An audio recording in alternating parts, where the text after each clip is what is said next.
नमस्कार, स्वागत है आपका संसद टीवी पर। मैं हूं नवविक्रम सिंह और मेरे साथ इस समय बेहद खास मेहमान हैं उड़ीसा विधानसभा अध्यक्ष सुरमा पाढ़ी जी। कैसी हैं मैम?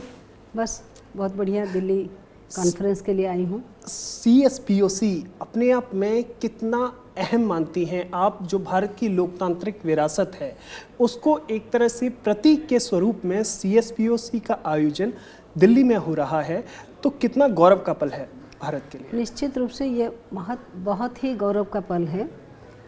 स्वतंत्रता के 78 सालगिरह पर हम हैं। 78 इयर्स क्रॉस कर चुके हैं और इस बीच पहले 3 बार ऐसे CSPOC का मीटिंग हो चुकी थी भारतवर्ष में, न्यू दिल्ली में, और ये चौथा CSPOC मीटिंग है। आज के परिप्रेक्ष्य में जब हमारे देश के प्रधानमंत्री विश्व नेतृत्व के प्रतीक है, विश्व भर की हर प्रांतों में हर प्रांतों के साथ कैसे संपर्क बनाया जाए और देश की सुरक्षा के साथ साथ समृद्धि के पथ पर ले जाने के लिए विश्व भातृत्व के ऊपर जो काम कर रहे हैं, ऐसे हमारे प्रिय प्रधानमंत्री, उस दौरान दिल्ली प्रदेश में CSPOC का ये चौथा मीटिंग आह्वान करना ये बहुत महत्वपूर्ण विषय है। इस मीटिंग पे प्रदेश के हर प्रदेश का प्रिजाइडिंग ऑफिसर्स का आवागमन हुआ है। साथ ही साथ करीब 54 ऐसे प्रतिनिधि है कॉमनवेल्थ पार्लियामेंट्री कमेटी का, और करीब सभी प्रांतों का यहाँ पर उपस्थिति हुई है जी। और इस मीटिंग पर माननीय प्रधानमंत्री जी का उपस्थिति ये इस मीटिंग को, इस बैठक को और ही गरिमामय बना देता है। और प्रधानमंत्री जी ने जो विशेष तौर पर भारत में महिलाओं के प्रतिनिधित्व को लेकर बात की, उन्होंने पंचायत का भी एक उदाहरण दिया। आप उड़ीसा से हैं, उड़ीसा में बहुत पहले से पंचायतों में महिलाओं के सशक्तिकरण को, नेतृत्व को पहल की गई थी। किस तरीके से देखती हैं प्रधानमंत्री के संबोधन को और महिलाओं की आज के दौर में लगातार बढ़ रही भागीदारी को? आज माननीय प्रधानमंत्री जी का स्वागत अभिभाषण में इन्होंने बहुत अच्छे प्रसंग उठाई हैं। जैसे कि इन्होंने कहा कि भारत गणतंत्र का मंदिर है जी, और भारत विश्व का सबसे बड़ी गणतंत्र है जी।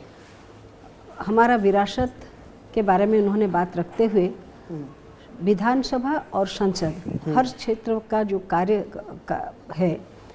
पद्धति है उसके ऊपर भी इन्होंने कहा। विधि प्रणयन करने के लिए विधानसभा और संसद है, लेकिन यहाँ पर जो विधि प्रणयन करते हैं, जैसे प्रिजाइडिंग ऑफिसर्स का इसमें बहुत एक अहम भूमिका रहती है।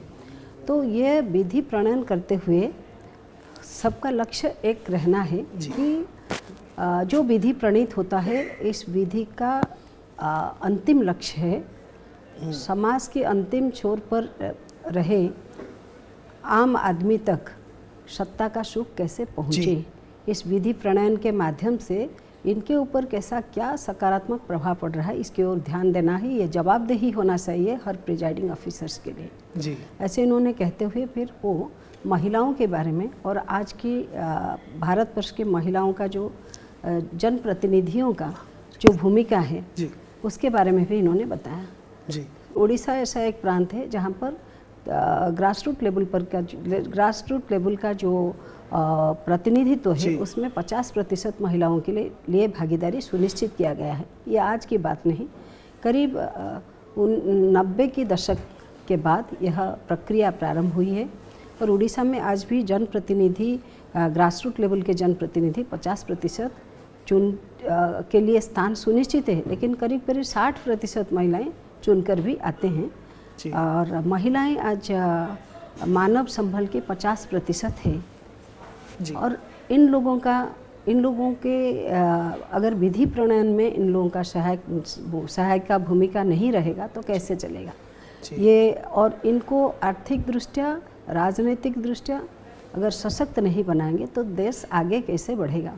तो इसलिए मैं कहती हूँ कि आज पूरे देश भर में तृणमूल प्रतिनिधित्व करने के लिए महिलाओं का 50% जो भागीदारी सुनिश्चित हुई है, इसके आधार पर आज करीब प्राइम मिनिस्टर ने कहा 1.5 मिलियन महिलाएं ऐसे जो कि चुने हुए प्रतिनिधि के रूप में अपना काम कर रहे हैं। समय ऐसा था, कभी कहा जाता था कि महिलाएं चुनकर तो आएंगे लेकिन राज और कौन करेगा। लेकिन आज की जो परिस्थिति है, बदलते हुए परिस्थिति में आज अगर हम देखेंगे तो जो महिला जनप्रतिनिधि है उन्होंने बहुत अच्छा ऐसा काम करके दिखाए हैं जो कि हमेशा हर रोज़ जो है आम जनता की दृष्टि आकर्षित कर रहा है जी। तो महिलाओं में जो शक्ति है, उस शक्ति का सही परिप्रकाश और देश की समृद्धि, देश को समृद्धि के पथ पर ले जाने के लिए महिलाओं की भागीदारी ये आज परीक्षित हो चुकी है और महिलाएं उस पर खरा उतर रहे हैं।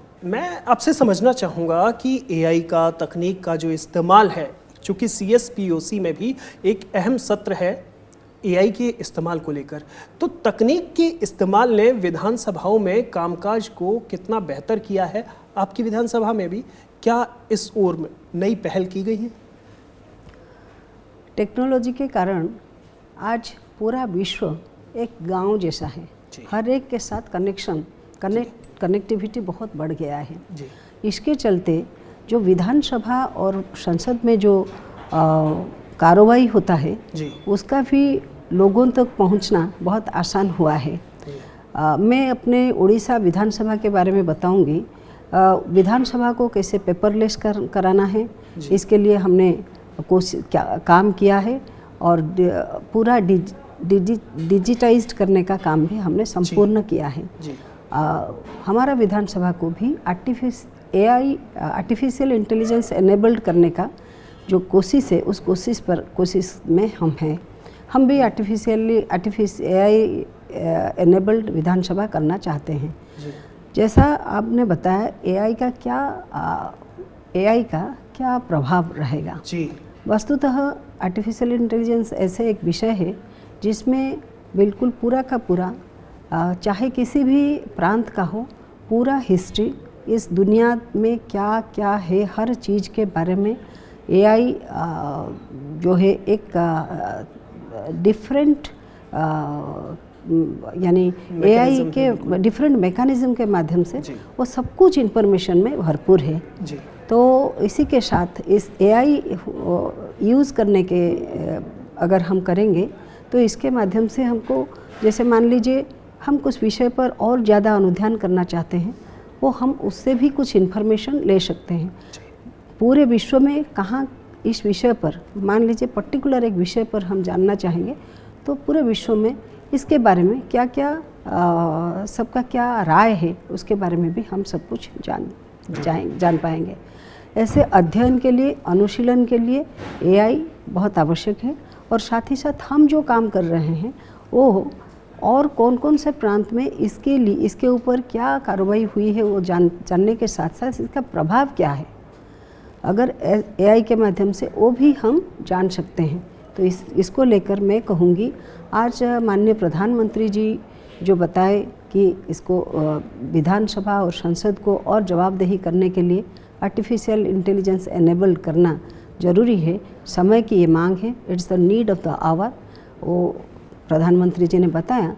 और हम भी सोचते हैं कि ऐसे करने से ही विधानसभा में जो हम कार्रवाई कर रहे हैं वो ज़्यादा जवाबदेही और उत्तरदायी होगा, क्योंकि हमको भी ये पता चलेगा कि अरे हम जो कर रहे हैं इसका प्रभाव क्या है। कोई चेक एंड बैलेंस मैकेनिज़्म है जो कि चेक कर रहा है और ये AI एक चेक एंड बैलेंस मैकेनिज़्म के रूप में भी आगे चलकर अपना काम दिखाएगा। जिस तरीके से आपने बात की, AI का निश्चित तौर पर महत्वपूर्ण योगदान है। ये नवाचार की बात हुई, लेकिन मैं थोड़ा सा आपको ले चलूँगा संसदीय अनुभव की तरफ। भारत के संसदीय अनुभव में ख़ास तौर पर जब हम उड़ीसा की बात करते हैं, बड़ा प्राचीन इतिहास रहा है और जो कि हम विशेष तौर पर अगर विधानसभाओं की बात करें, उड़ीसा विधानसभा में बहुत पहले से डेमोक्रेटिक तरीके से कामकाज हुआ। ऐसे संसदीय अनुभव मैसूर में भी, यानी कर्नाटक में भी अलग व्यवस्था थी, उत्तर प्रदेश में अलग व्यवस्था थी, हमारे जो संसदीय अनुभव रहे हैं ऐसे, तो CSPOC में जो देश आ रहे हैं, भारत जैसी विविधता वाले देश से क्या कुछ नया सीख सकते हैं? उनके संसदीय, हमारे जो संसदीय अनुभव है उससे अपने यहाँ आकर बेहतर कुछ नया इम्प्लीमेंट कर सकते हैं? किस तरीके की वानगी है, उदाहरण है भारत विश्व के लिए? देखिए, यहाँ 28 CSPOC में जो प्रांत दूसरे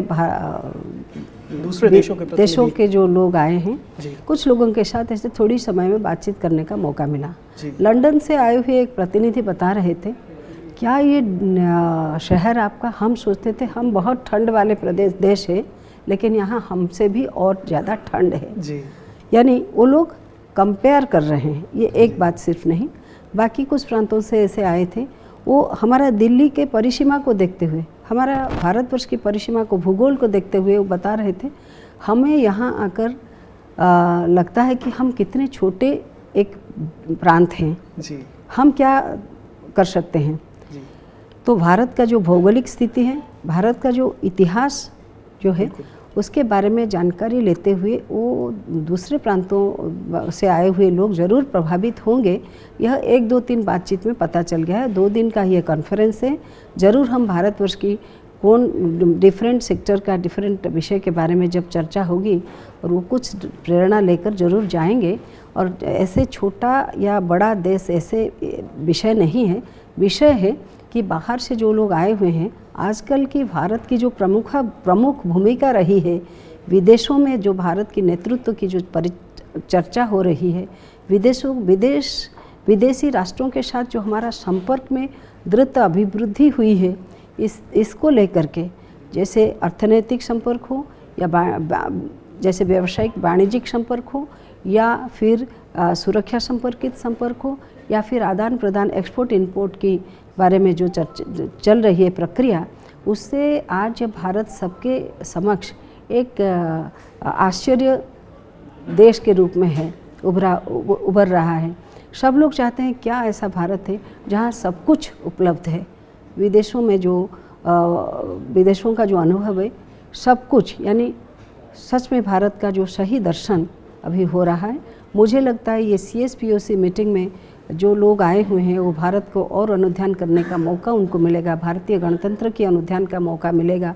हमारे जो विरासत है, वो विरासत के बारे में भी उनको जानकारी मिलेगा और भारतवर्ष से वो लोग ज़रूर प्रेरणा लेकर जाएंगे। यही जो आपने विरासत की बात की सुरमा जी, आपसे समझना चाहूँगा, क्योंकि इनॉग्रल सेशन में हमने देखा कि CPA चेयरपर्सन हो या फिर विदेशों से आए हुए जो और प्रतिनिधि हैं CSPOC में, उन लोगों ने डेमोक्रेसी, जो मदर ऑफ डेमोक्रेसी के तौर पर भारत की बात की। और जब उन्हें मौका मिला भारत के प्राचीनतम इतिहास को जानने का, जहां वैदिक काल में भी सभा और समिति जैसे विकल्प मौजूद थी, व्यवस्थाएं मौजूद थी, तो ऐसे में एक संक्षेप में आपसे आखिर में जानना चाहूँगा कि भारत की जो प्राचीनतम सांस्कृतिक विरासत है, उससे क्या कुछ नया सीखने का मौका है, उसे किस तरीके से भारत और बेहतर तरीके से प्रस्तुत कर सकता है CSPOC जैसे इवेंट्स के माध्यम से? देखिए, भारत का एक ऐतिह्य संपन्न गौरवमय परंपरा है। आज की जो संसद या विधानसभा की प्रणाली है, वो सब हमारे वेदों पुराणों में लिखित हुई, हमारे जो मैन्युस्क्रिप्ट है उसमें लिखा हुआ है। उसी से ही जो हमारे संविधान प्रणेता, जो एक जुम्बो टीम थे, उन्होंने अध्ययन करते हुए संविधान का स्वरूप, संविधान प्रस्तुत किए हैं। तो यह हमारा संविधान प्राच्य तत्वों के आधार पर बना हुआ है और साथ ही साथ अभी जो नवाचार जो आई हुई है, उस सबको भी सम्मिलित करते हुए भारतीय गणतंत्र सही मायने में मदर ऑफ डेमोक्रेसी का स्थान लिया है। आप का ध्यान आकर्षित करूंगी, दोनों जो विदेश की प्रतिनिधि जिन्होंने अपना वक्तव्य रखे, दोनों ही इस विषय पर इनागुरल सेशन में उन्होंने यही कहा कि सच में Bharat is the mother of democracy. दोनों के मुंह से ये निकला है।